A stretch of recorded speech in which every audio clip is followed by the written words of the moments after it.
Okay, so our Old Testament reading is number 16. Korah, son of Izhar, son of Kohath, son of Levi, a certain Reubenite, Dan, and Abiram, son of Eliab, and On, son of Pelah, became insolent and rose up against Moses. With them were 250 Israelite men, well-known community leaders who had been appointed members of the council. They came as a group and opposed Moses and Aaron and said to them, "You have gone too far. The whole community is holy, every one of them. The Lord is with them. Why then do you set yourself above the Lord's assembly?" When Moses heard this, he fell face down, then said to Korah and all his followers, "In the morning the Lord will show who belongs to him and who is holy. He will have that person come near him. The man he chooses, he will cause to come near him. You, Korah, and all your followers are to do this: take a censer, and tomorrow put fire and incense in them before the Lord. The man the Lord chooses will be the one who is holy. You Levites have gone too far."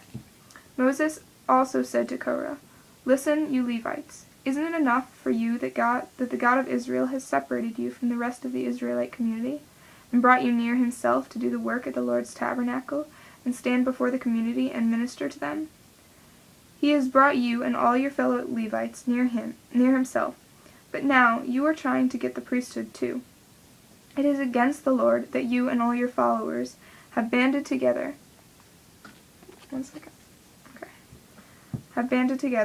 Who is Aaron that you should grumble against him?" Then Moses summoned Dathan and Abiram, sons of Eliab.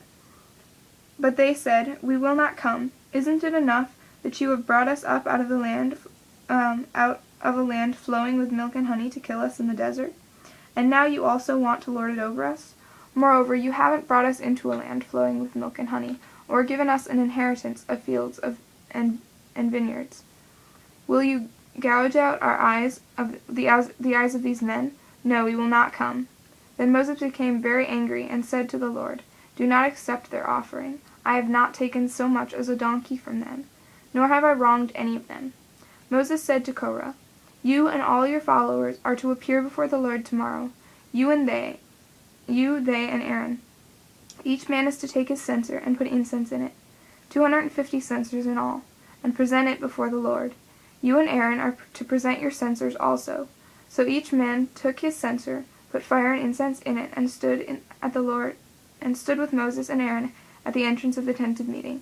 When Korah had gathered all his followers in opposition to them at the entrance of the tent of meeting, the glory of the Lord appeared to the entire assembly. The Lord said to Moses and Aaron, "Separate yourselves from this assembly, so I can put an end to them at once." But Moses and Aaron fell face down and cried out, "O God, God of the spirits of all mankind, will you be angry with this entire assembly when only one man sins?" Then the Lord said to Moses, "Say to the assembly, 'Move away from Korah and Dathan and Abiram.'" Moses got up and went to Dathan and Abiram, and the elders of Israel followed him. He warned the assembly to move back from the tents of these wicked men. "Do not touch anything belonging to them, or you will be swept away because of all their sins." So they moved away from the tents of Korah and Dathan and Abiram. Dathan and Abiram had come out and were standing with their wives and children and little ones at the entrance of the tent of meeting. Then Moses said, "This is how you will know that the Lord has sent me to do all the things and that it was not my idea.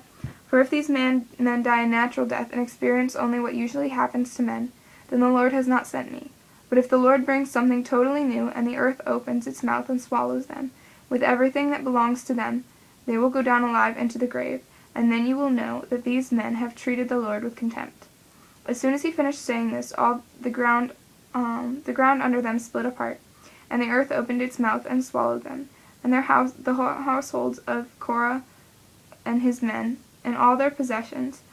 They went down alive into the grave with everything they owned. The earth closed over them, and they perished and were gone from the community. At their cries, all the Israelites around them fled, shouting, "The earth is going to swallow us too." And fire came out from the Lord and consumed the 250 men who were offering the incense. The Lord said to Moses, "Tell Eleazar, son of Aaron the priest, to take the censers out of the smoldering remains and scatter the coals some distance away from the censers, for the censers are holy. The censers of the men who sinned, at the cost of their lives, hammer the censers into a sheet and overlay the altar, for they were presented before the Lord and have become holy. Let them be a sign to all the Israelites. So Eleazar the priest collected the bronze censers, bought by those who had been burned up. Sorry, I'm getting low battery.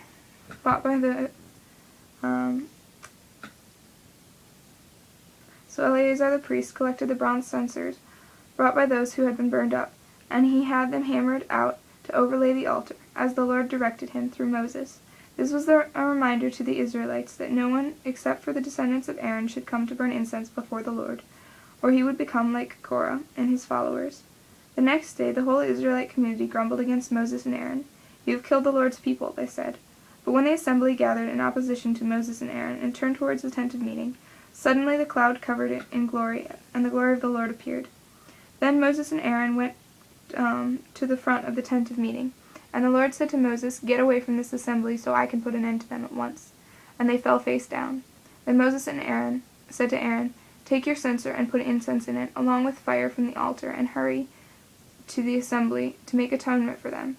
Wrath has come out from the Lord, the plague has started." So Aaron did as Moses said, and ran into the midst of the assembly. The plague had already started among the people, but Aaron offered incense and made atonement for them. He stood before the living and the dead, and the plague stopped. But 14,700 people died from the plague, in addition to those who had died because of Korah. Then Aaron returned to Moses at the entrance of the tent of meeting, for the plague had stopped. Okay, so that is the first reading. Love you.